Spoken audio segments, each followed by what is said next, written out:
আসসালামু আলাইকুম মুসলিম ভাই ও বোনেরা, আজকের আলোচনার বিষয় হল আল্লাহ পাকের ইয়া জাল জালালি ওয়াল ইকরাম নামের ফজিলত।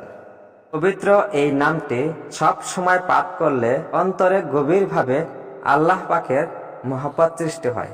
21 দিন পর্যন্ত একাধারে এই পবিত্র নামটি প্রতিদিন 1000 বার পাঠ করলে অন্যের নিকট হতে স্নেহ, প্রেম, প্রীতি ও মান সম্মান লাভ করা যায়।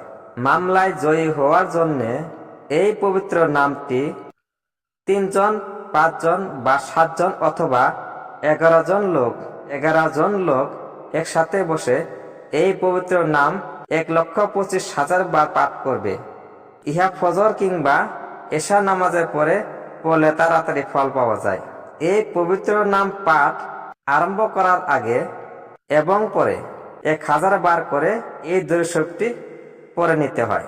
দুরূদ শরীফটি হলো আল্লাহুম্মা সাল্লি আলা মুহাম্মাদিনিস সাবিকি লিল খালকি নুরুহু ওয়া রাহমাতাল লিল আলামিনা জুবুরুহু ওয়া বারিক ওয়া সাল্লিম।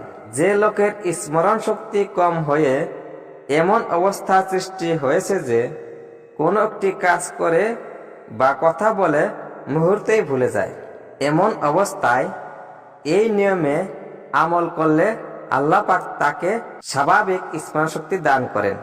নিয়ম হলো 3টি কাবলি বাদামের শ্বাসের উপর এই নাম 21 বার পাঠ করে প্রত্যেকটির উপর ফুঁক দিবে।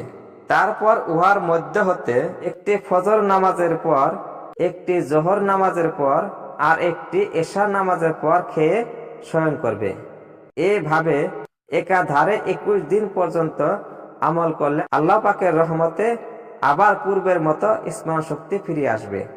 যেসব রোগী কোনো চিকিৎসকের চিকিৎসায় আরোগ্য হয় নাই, তাদের বেলায় এই পবিত্র আয়াতটি 100 বার পাঠ করে পানিতে ফুঁক দিয়ে সেই পানি রোগীকে পান করাবে।